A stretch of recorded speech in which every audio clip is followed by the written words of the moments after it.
Hello and welcome, everybody. My name is Tommy Gilmore. I am the owner of Noisy Bird Digital Marketing, and you are watching another episode of Wingin It, the podcast for marketing professionals, where we talk to other folks that feel like they're winging it with their marketing and hopefully come up with some great ideas. I'm joined as always by my very handsome co-host. He told me to say that today. Exactly. I'm joined with Robert Smith. Robert, thanks for being here. Oh, happy to be here. And then we are featuring Lynn and Marisol from Danville Services, and I'm excited to chat with them and hear more about their marketing expertise with Danville and learn a little bit about what Danville does. But ladies, thanks for being here. Thank you. Thanks for having us. I'm Lynn Long with Danville Support Services, and I'm the Director of Marketing for our 3 locations. We have St. George and Park City and Salt Lake City. Hi, and I'm Marisol. I'm the administrator. I have been at the company since 2018. I started as a regular caregiver, then giving trainings. I have a background as a PTA, and then I started as a branch manager, and a year ago, I became the administrator. That's awesome. So for people that don't know and aren't familiar with Danville Services, tell us about what your company does and the demographic that you guys serve. Thank you, Tommy. Appreciate your asking. We are an in-home care private duty company, which means we help people remain in their home as long as possible. We can help with transportation like housekeeping. We have companion care.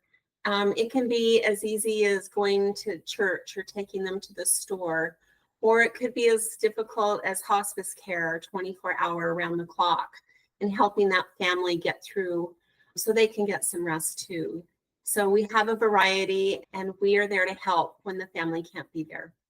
That's awesome. And so a lot of your clients are going to be older clients, obviously, but then you also have family members who are primarily the decision makers, right? Right. Yes. Our market absolutely is their kids. They are the ones that are looking for the help for their parents. The parents never feel like they need it. And I can only think of maybe 1 or 2 times when the actual client has hired us. So They say, yes, I need help. yes, no, they don't, right? Never happens. Awesome. I'm sure that presents some unique marketing challenges for you guys, right? Where you're marketing to people, you're marketing a product to a person that doesn't really want that product necessarily, to put it bluntly, right? Yes. So they don't need us. Exactly. Is the first answer of all our clients. We don't need you. I don't know why my daughter is calling you. I don't know why my daughter is sending you. Mhm. And the first day, most of the caregivers are sending back home. Yes. yeah. So how do you guys sort of navigate that like marketing process and help to break through that wall for your ideal clients? Well, a lot of times we started in the old school days. We had a pager as our on-call phone. Do you know what is that? Yes, we were born about the time that the Were you pager doing Oh, a pager? fell out of vogue. So, but maybe we should bring them back. Just there's kind of a old tech. They were so cool. My son had one, and all his friends had one. The pager would go off, and all the kids would be looking in their pocket at their pagers. Call me. 911. It's important. Yeah. So you guys had the pagers. We did. We started Instagram when it first came out. We did Twitter, which is now X. Twitter. We Yes. did. We tweeted. We Googled. We did all that. It was pretty new though. Back in 2009, it wasn't that well known. We didn't do a lot of marketing on it, but we would post pictures and things like that. Well, now we've got TikTok and all these cool little things. I just did TikTok today. I posted my first TikTok. So I learned a lot from Marisol, this younger generation that is into this social media. So it's really helpful and it's fun. I really like it. Yeah, absolutely. So it sounds like what's interesting to me about what you've just described here is like this is a service offered to the elderly, or to the caregivers of the elderly specifically, is kind of probably where you first get the foot in the door, right? Mhm. But you guys have been very like platform forward. Like if you were on Instagram right when it started, that was like, before they were even acquired by Meta. Oh, yeah. Mhm. That's like, that's the breeding ground for modern day digital marketing, right? And so you guys have kind of been almost on the bleeding edge, the forefront of kind of marketing in the digital spaces as they've kind of I don't know, just evolved over time. Yeah, we would take pictures at events and we would share that and show, what we're doing in our day, that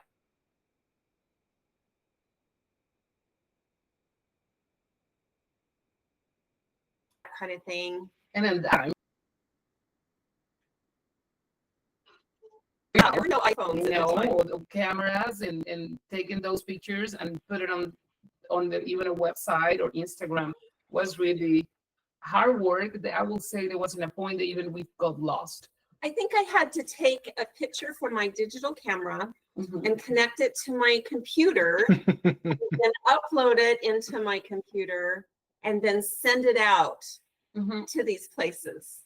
Or do you remember the Yes. little SIM cards? And then Yes. you have Oh. to put all the information in Uh-huh. that, plug it into your computer because we have these big computers. It was not even laptops. Mm-hmm. So then we have to put all the information. It was like a 3 days work. Yeah, it took a while. Yeah. Yeah, that's interesting. I'd be curious to know then, like what are the marketing challenges that you have seen kind of over time as these different platforms have developed, and as you're kind of targeting kind of a different audience than, way back when Instagram was started, it was probably mostly teenagers and college students on there, right? But you guys still felt that it'd be necessary to start building your brand on that platform.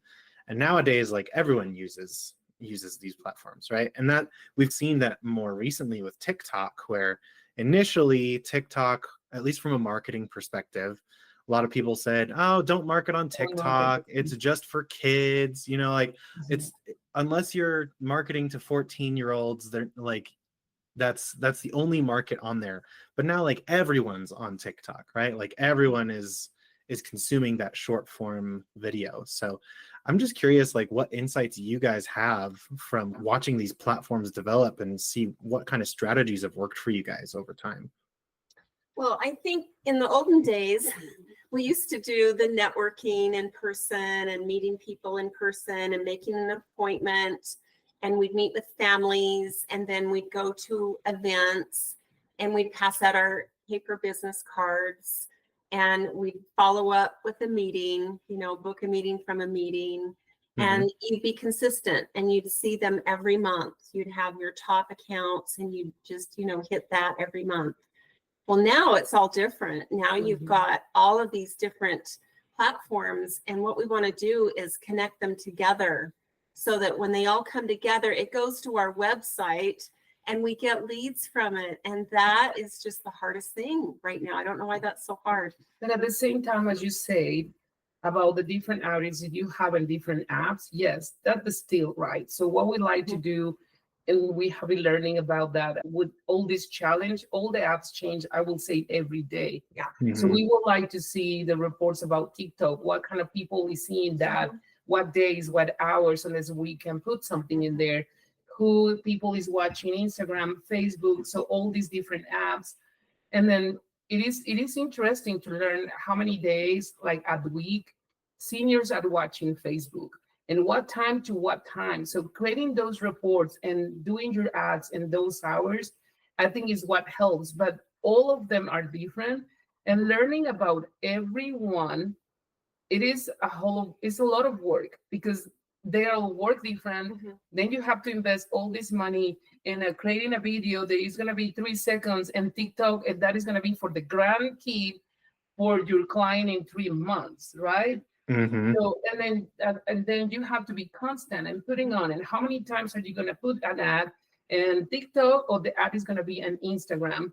So Mhm. really creating all this information is still a learning every day. They change all the time, and creating that balance between all those platforms plus in person, that is, I think, the biggest challenge, the biggest connection. And I think maybe every week we'll have a different answer for that.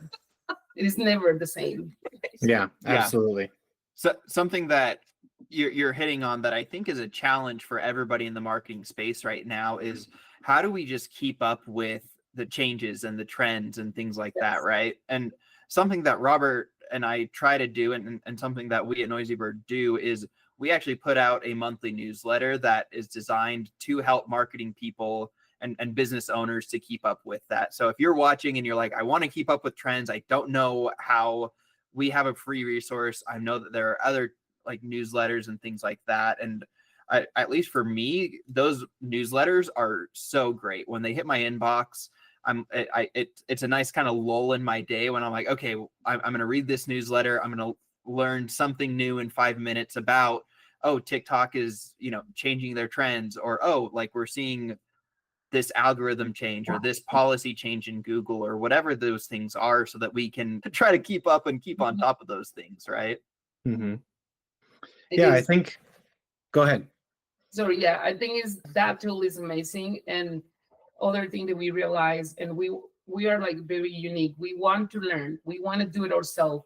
One day, Lynn brought this idea that what is going to happen if the person is hosting, and we just saw that in a few months ago when they download TikTok, right?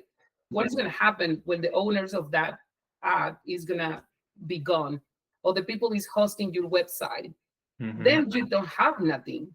So it is so cool to hire a company doing the marketing and making all these connections, but then at the same time, you get in a point that you don't know nothing, you don't get involved in that.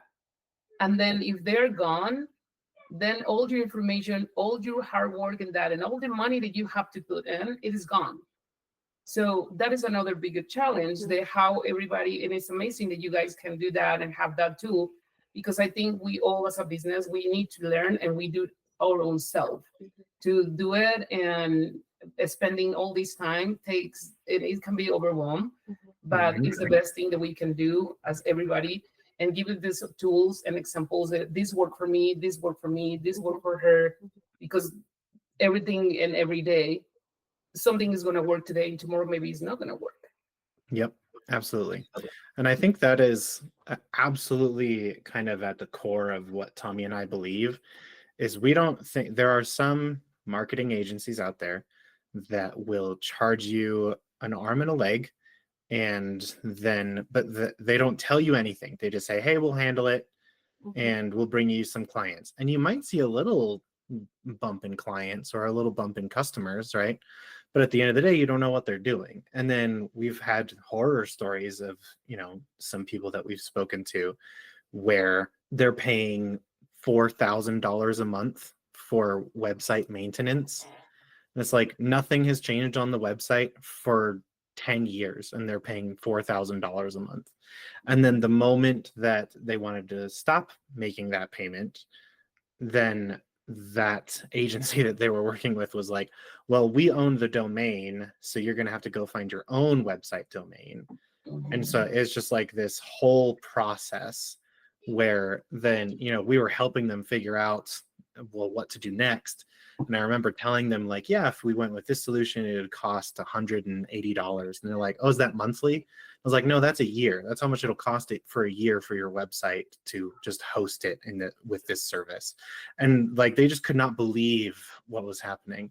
And so I completely agree. You've touched on two really important points, which I think are important to highlight, which is number one, marketing is hard, but it's not black magic. Like, it's really difficult. That's why our jobs exist as marketers, is because marketing is hard. And so sometimes it is valuable to bring in an outside resource and have somebody help you with things. But I'd say, whether you're working with Noisy Bird or any other company, make sure that they're actually telling you what's going on. And we want to make sure that, if anyone works with Noisy Bird, that if they leave us, that they know what to do themselves, that they're not left high and dry with no idea of what we were doing or how we were doing it. and that they understand the technologies. They just leave all the hard parts of, hey, here, we need to look at this data. You do want to make sure that you are aware of what is going on, but I don't think there's anything wrong with, whether it's internally, hiring someone to help with social media or something in terms of finding that solution for those issues. But yeah, whether internally or externally, sometimes you just need to hire somebody to help you with the hard work. But you should never export your understanding to someone else and just say, you handle it, and then you don't actually understand what they're doing or what the actual cost is of what they're doing, and then you can open yourself up to be taken advantage of by some bad actors in the space. So Yeah. So for you guys, I know that you guys have your internal team. You guys are both really motivated to try to keep up with marketing, try to learn these trends, do all these things. What are some of the goals that you guys currently have for your marketing, and what are you guys doing to execute those goals? Well, today's our first podcast. nice. Well, that's a start, right? Yes. I will say we have many goals. I think as a marketing, you can never stop goals. I think, I don't know if I'm right or not. You are more expert than the marketing, but I think as a marketers, I think they have goals every week. This lady, she called me every week. I have this idea. I'm like, okay, what is now? So I think as a marketing, you never can stop with goals. I will say we have goals maybe that we set up for a week or monthly and things like that. Some of those goals you never can stop. They're gonna be your priority all the time with all these trends that we have. We never can be behind in nothing. Right. But I think our main goal is create, I think, that balance between making the right connection between the clients, family members, and the clients at the same time. So I think creating that balance and never lose. I think our main thing is never lose the in-person. Always, we need, for the services that we provide, we need that face. We need that person to answer your phone. And be connected with you and go and visit you. He's not going to be always on the phone or call you and having this music in the background. Right. Robots will never take over in home health care or private duty care. You need people for that.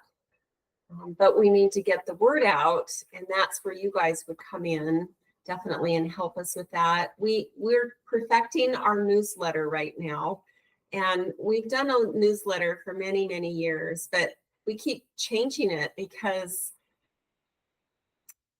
it's not perfect. So we're working on it to make it perfect. We want to provide value in it. We want to give tips in it. We want to have our hours in it. We want to spotlight our people, which we're doing all that right now. And every time we do a newsletter, we look at it and go, what can we do to make this better? So we're always trying to improve everything that we're doing, especially our content. We're trying to give out tips and things to help families so that if they get into a situation, they'll know what to do. So we want to create value for them. And maybe that will be my question for you, that you know more than that. It is marketing. It's going to be perfect in one time. I don't believe that. I think part of the normal marketing and doing a great marketing is having no perfect marketing. Yeah. How you it's like real and genuine. Yeah, absolutely. I think all marketing is iterative. Just like every step of the way, you're changing things, you're learning what works better. Like you said, Marisol, you talked about we're always looking at the data, and sometimes the data says we got to pivot our strategy a little bit.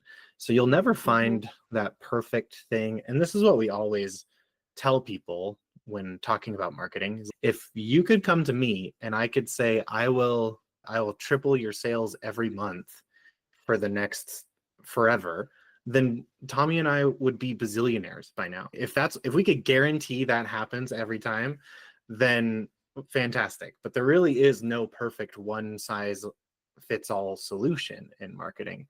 And so, yeah, I think you hit the nail on the head there, Marisol. I'm curious to hear from you guys what are some of the marketing initiatives, marketing campaigns that you guys have found to be successful? Maybe something that surprised you. Oh, that worked better than we thought.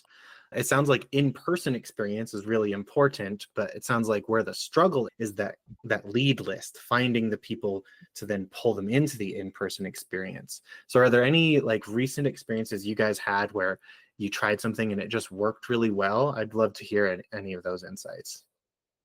If you want to share that, I will. We just was talking about in a meeting before, and all this data that we're trying to figure it out what works better. Mhm. Sometimes we work so hard and putting something about our work, what we do, what do we do, Mhm. and something related to your real work, right?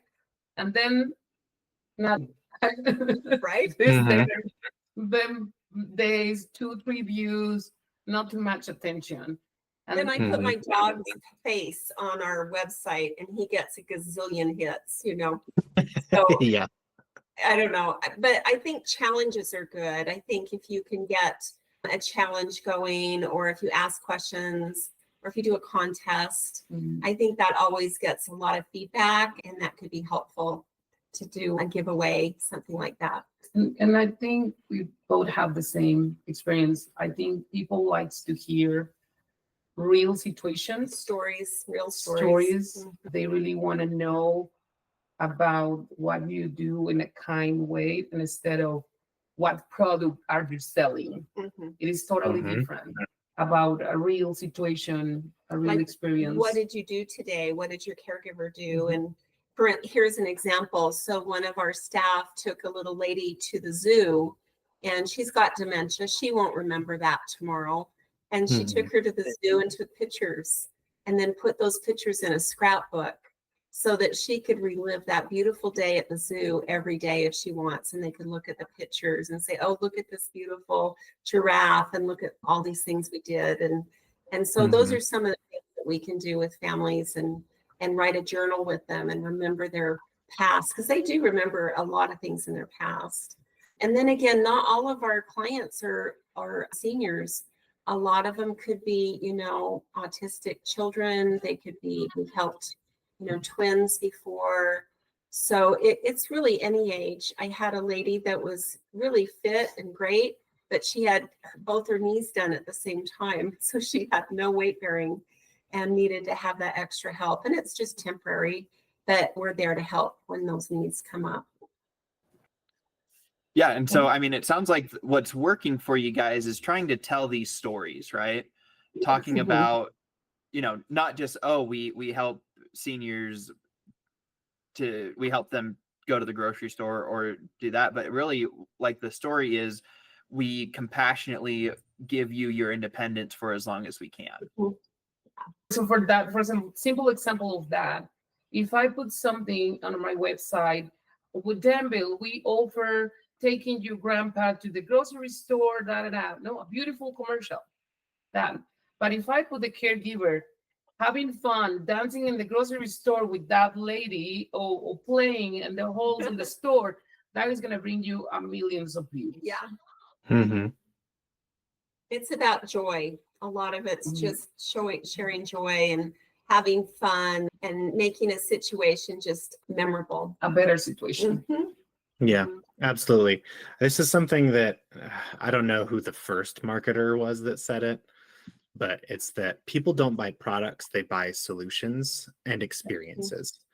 And so if, like you said, if you're just offering, hey, we'll take your grandpa to the grocery store, like people are like, okay, that's just like a feature, right? Like, oh, cool. Then I wouldn't have to take grandpa to the grocery store, But like you said, if there's a solution where you show this moment of joy in the grocery store, so that way it's not just like, oh, my kids don't care about me and they don't want to come with me to the grocery store. My father or my grandfather is still able to have a good experience and have a human connection with somebody. And then I'm able to take a nap or take care of my own kids or, whatever it is, the other stressors in life. then that is now a solution. It's not just a product or a feature. It's a solution, and it's an experience that they're willing to pay for, willing to come to you for. So that totally makes sense. Totally aligns with kind of that standard of marketing. Yeah.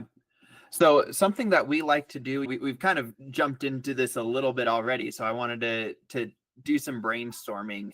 Something that we like to do on the show is we like to hear a little bit more about some challenges that you're facing as far as your marketing goes, and help to identify, hey, have you tried this? Or maybe just come at it from a different outside perspective. And Robert and I don't know very much about senior care or marketing for your business or your service. I worked in the memory care unit of a senior care facility, and I worked for a senior care tech firm that was selling like fall detection devices and things. So speak for yourself, Tommy. I know this stuff.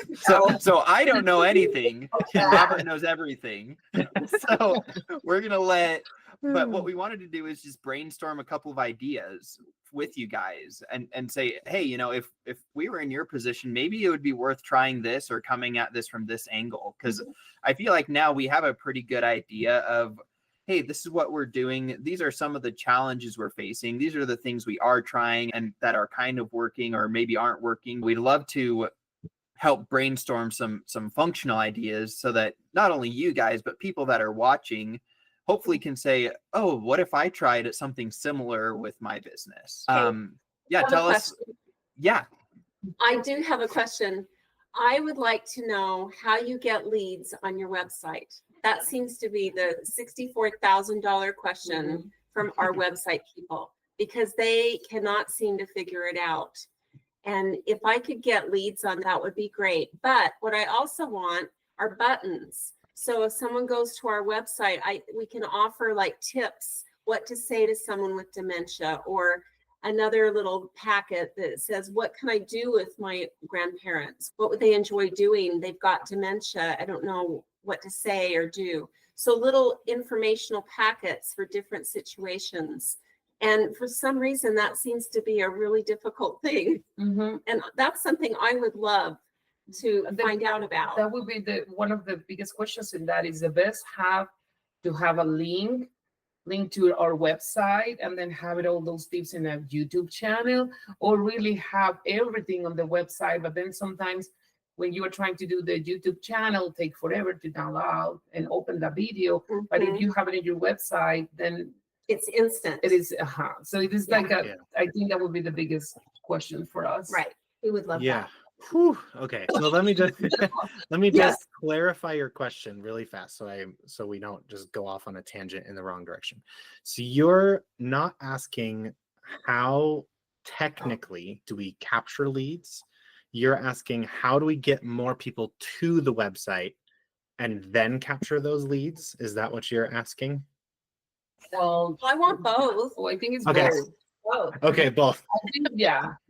The leads is one on the website. And I will add to that question to make it more difficult for you about our website, right? When somebody is Google and then they click your website and then you have to pay for that extra. Yeah. And then, if they're Google in a different link and they don't pay, then you don't have to pay for that. So that is something to get the leads. With that, clicking the right page or the right link. Gotcha. And how to add on the website, easy way to link that information to, or to have it on the website, like all these, or newsletter in the case that like you want to have this information and have a connection with them. Like you have a question about your grandpa, and then you can click something and make it easier. Yes. You want it easy for them. Simple. Okay, sounds good. I have so many ideas. And I'm sure Tommy does. We both do. Yeah, I'm sure Tommy does too. This is something that we've talked a lot about. But the first thing is we're talking about two different things, right? We're talking about essentially a marketing funnel, right? So you're trying to solve two problems with a marketing funnel.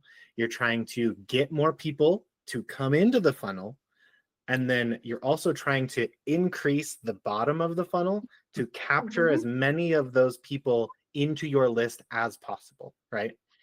So right now you might have a small funnel that's capturing a lot of people. Like maybe you're getting millions of views on TikTok or something like that. But millions of views, if the bottom of the funnel isn't tooled correctly, you might get maybe 1 or 2 people who actually become leads from those millions of views, right? As far as, oh, okay, sorry, you guys were frozen there for a second. Just want to make sure. As far as getting more people, there are lots of different channels. It sounds like you guys have thoroughly explored social media as a channel to get more eyeballs on your business and what you offer, right? Now, as far as social media strategy, we're not going to dig into all of that because we could talk for an hour about social media strategy.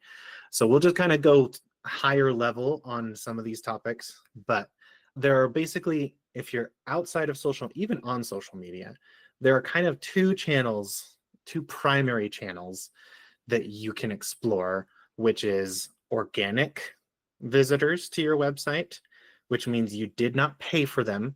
They showed up some other way, usually through a search engine. So like they Googled you, right? If they Google your business, they show up. That's an organic visitor, right? And then there's paid visitors, right? And it sounds like that's what you were talking about, Marisol, where there's 2 different portions of Google where there's the ad, and if they click that, then you have to pay for that click. That's paid traffic. And then if you scroll down past the ads, then there's organic listings, and you don't have to pay for those clicks. And the short answer is, if you're using paid traffic, it's like renting your house. The moment you stop paying, you stop getting that traffic, right? Now that can be worth it if you know that you've tooled the funnel to be effective such that you're like, okay, I'm spending $1,500 on Google Ads traffic, right? That's bringing in, I don't know, let's say 3,000 people, right? And I know that of those 3,000 people, we will get usually maybe, I don't know, let's say 10 of those people actually sign up to the lead list. Now, if you know that, okay, we spent $1,500, but we're going to make $4,500 out of those 10 people that sign up on the lead list, if only 1 or 2 of them actually convert to a client, but the math works out, then you're like, okay, this is worth it. So we're spending this much for ad traffic, but we know that the math kind of shakes out at the bottom where we'll get this kind of return on investment. It won't be perfect 1-to-1 every month, but you can look at all the analytics there and you can find out, okay, this is how much we spend. This is what our return on ad spend is, right? And if I'm saying things that you guys already know, feel free to just stop me. But that's one portion to increase the top of traffic, right? And then the other portion is the organic, which organic can also be on the social media content side, but that's where you get into like SEO specifically, where you're wanting your site to show up on search engines more often. And with SEO, like with paid traffic, it's like you're renting your house. With SEO, it's like you're buying your house, where you are actually investing on your website itself, and it takes forever. Like when you first start your 30-year mortgage, you're just paying off mostly the interest payment, right? But then down the line, you're actually gaining value in that asset. It's the same thing with SEO. It takes an investment. The same thing with social media. It takes that initial investment. You can't just post on TikTok once and hope that it's gonna blow up, right? You have to post a lot, and it's the same with SEO. You need to create a lot of pages, a lot of content on your website, and until you reach this critical mass where then you start building that equity, where you start, okay, now people are coming to our website as an authority on these questions of like, what activities can I do with a dementia patient? It's an amazing article that you could write and put on your website. And then if you're ranking for those things in your local area, like what are things that people can do in our local area or in our state, even if you want to hit a larger area, right? That is fun for dementia patients. And I worked in a memory care unit. So I was on the activities team. So this is something I have a lot of experience with, actually. It's like trying to find out what's actually going to be fun for them. Yeah. So that's the other thing. And it takes a while to get there. But once you do reach that point where, let's say you're bringing just 5,000 people a month to your website, then your guys' instincts is totally correct, is you want to have maybe some of those free downloadable little checklists or a list of ideas. And usually one strategy, there are many strategies, and I'll pass it off to Tommy here because I've been talking a lot, but that's what we would call just like a lead hook or something along those lines, where you're like, we'll give you this free PDF and all you have to do to get it is put in your email. And then you also just have to figure out the math. Okay, if we have this many people coming to this page, how many of them actually give us their email? It'll probably be 1 or 2% of your total traffic. And then how many of that, what percentage of that is actually going to convert into a client? It's usually somewhere between 1 and maybe 20%, depending on how effective you are with filtering down your funnel. Anyways, did I just say a lot of things you guys already knew? Yeah, you say a lot. Can I ask you one more question about that before we go with the next one? Yeah, absolutely. So it is true that if you put more money, you will get more conversions and more views. But I'm afraid always to do that, because if you put a lot of money, and then what happens if you finish your budget? Because we all have a budget, and then I'm gonna lose all that. It is true or is not, and how long it really takes. Do you guys have like a data with that, like in how many months and things like that? Yeah, I think it's a great question maybe to pass off to Tommy, because he handles, it sounds like, back. Oh, are you good? Oh, there we go. Yeah, okay. We're back. Yep. We caught the question. I will pass it to Tommy. I think he's probably got a good answer for us. So really the question is, it depends. So like Robert said, what it comes down to is you guys really have to dig into your data. I was actually in a webinar yesterday with a guy that he's a senior level support member of Google Ads. And he said that when you're looking at Google Ads, you always have to look at your return on ad spend and your return on investment. He said if those things aren't happening for you, you need to give Google new data, is what he said, because Google is an algorithm, it's an AI, and right now, the more that you give AI data, the better outputs it's going to give you. And so if you guys are wanting to get higher quality leads and you're like, we want to put, $2,000 or $1,500 a month into Google Ads and we want to see a return on that. Okay. Like Robert said, for $1,500, if that gives you 10 leads, then you spent $150 per lead, right? And so you have to know, out of those 10 people that we bought into our lead list, let's say over 2 months, on average, 2 of them become a customer and the other 8 kind of fall off and become customers maybe down the road, right? But you have to re-engage them through new marketing.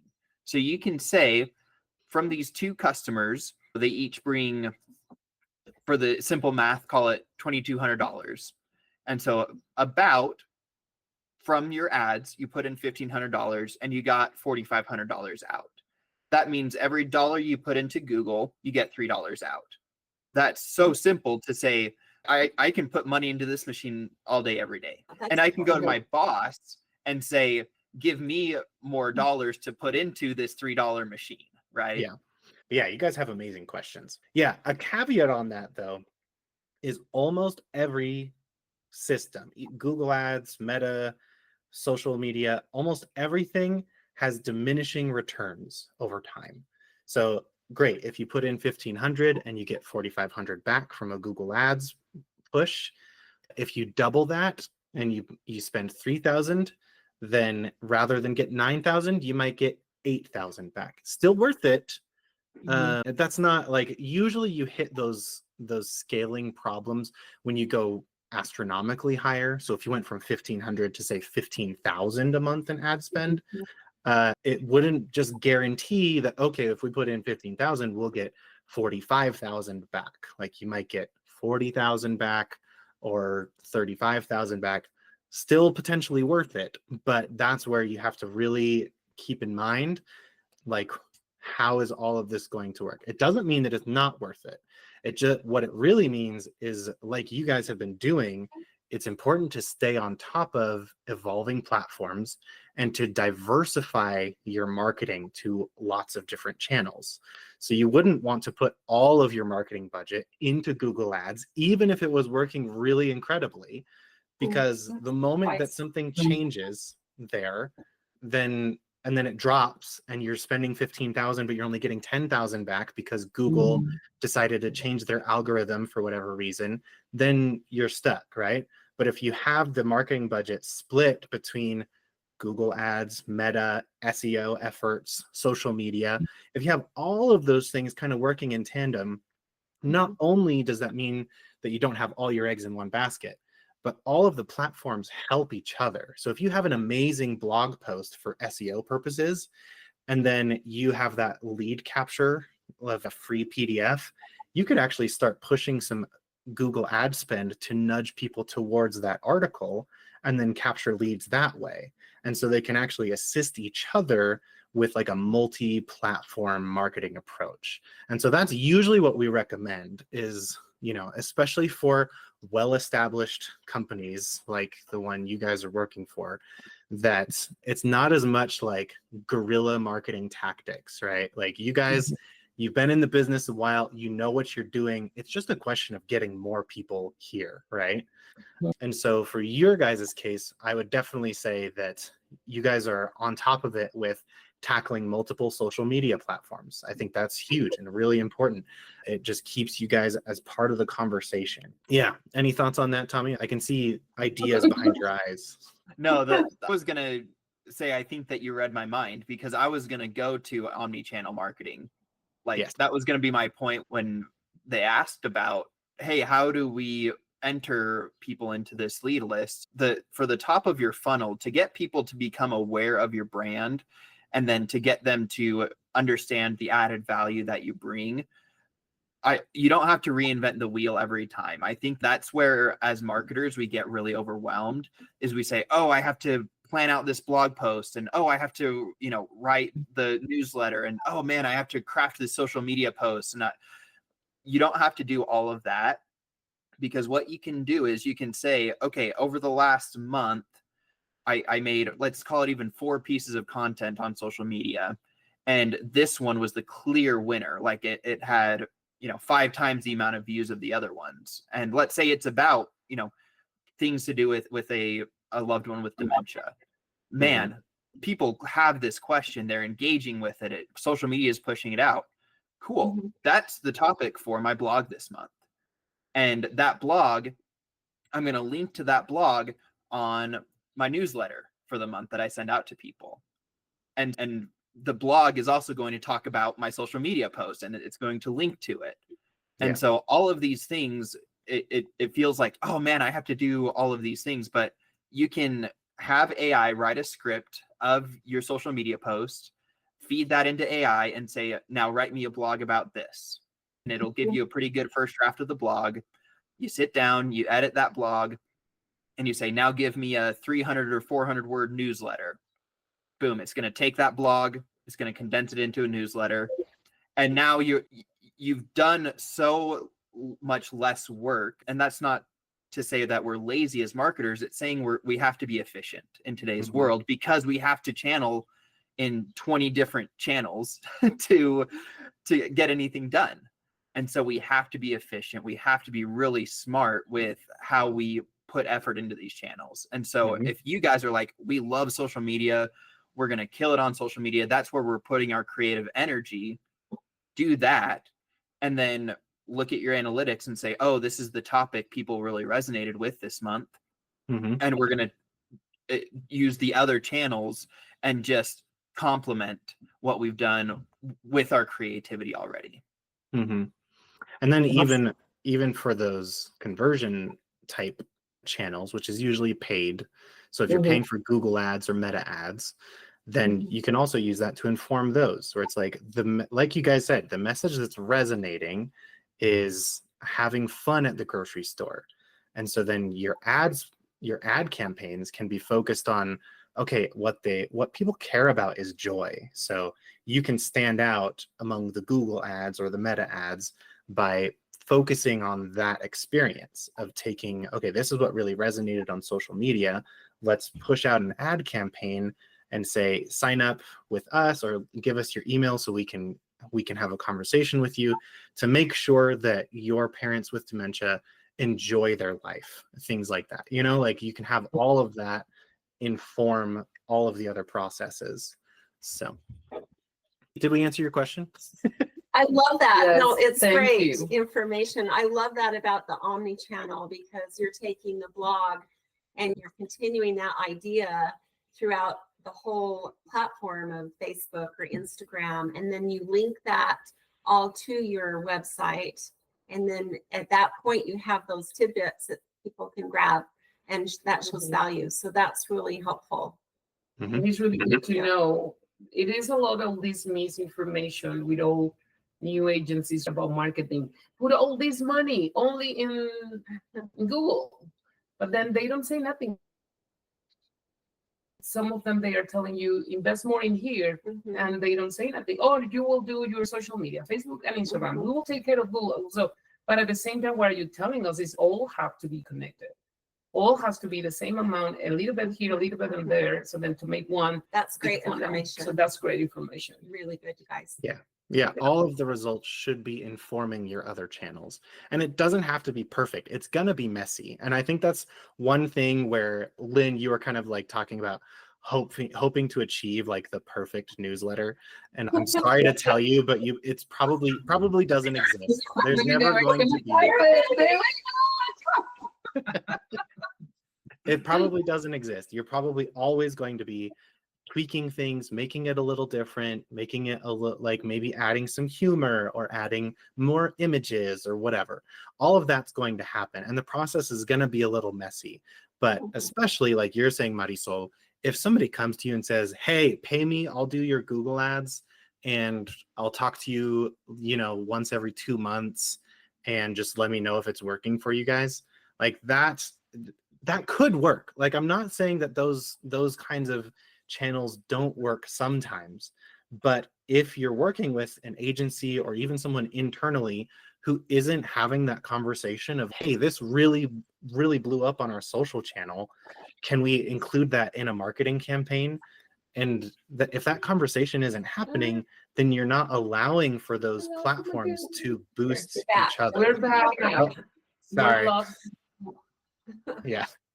Just if you're not having that conversation between multiple channels where somebody's running the ads and somebody's running social media and they're just like two separate groups, whether internally or externally, then you're not allowing those channels to buoy each other up, to be able to say, oh, this really resonated, this really worked. You guys totally get it. Good, thank you. Thank you for letting us know that it's never going to be perfect. And we are allowed to have a mess, right? I think it's, as a marketer, is when you feel bad, maybe. I don't know. If you get, didn't work, what I'm going to do now and replan it again. So I think it can be overwhelming. Yeah, and it's tricky as a marketer I feel like there's a unique problem in marketing where everybody thinks that they can do it. Like, everybody in the organization has some idea, like, hey, we should put this on social media. And it could be a great idea. I'm not trying to discount that.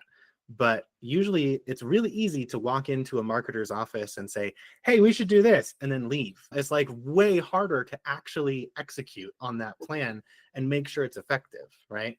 And so there's almost like this problem where marketers, we feel sometimes, like you said, we feel bad if it's messy. We feel bad that we can't achieve the grand vision of all of the stakeholders, right? But the fact of the matter is, it is hard. Like, marketing's a challenging field, And it does require expertise and understanding.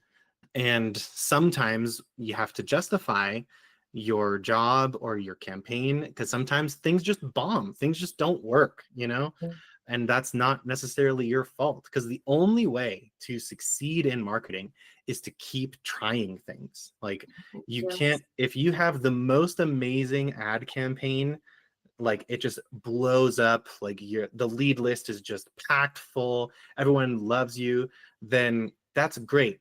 It'll probably only work that way for a month or two until everyone's seen the ad or everyone's read the blog post or whatever, like it'll probably only work that great for a short time before you have to try something else, especially on social media and the content space. If you go viral and you get millions of views, that's great. And then the next TikTok you upload gets 2 views, right? Nothing, right? Like, but that doesn't mean that you shouldn't have made the next one.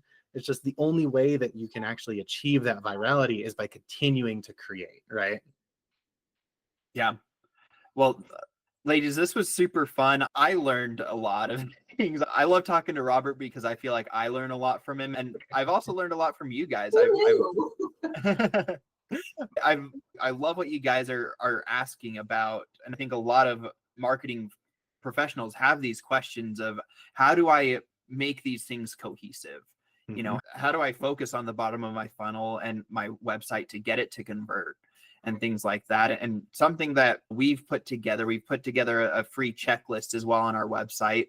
So if people are watching, they want to look through some of their marketing and compare it and make sure that they're kind of up to date here in 2025. It's noisybirdmarketing.com/checklist. That's there for anybody to download. You can look at what you're doing already, and it's just there to help for people. And so that's a free resource that we've put together. Yeah. We're already checking your newsletter and checking that Getting list. that newsletter first thing. Awesome. Well, we appreciate you guys subscribing to it. And we hope that it brings value for people. Appreciate it. No, this was super fun. Thank you guys for joining us, and we'll see you guys next time. Okay, see ya. Thank you. Bye.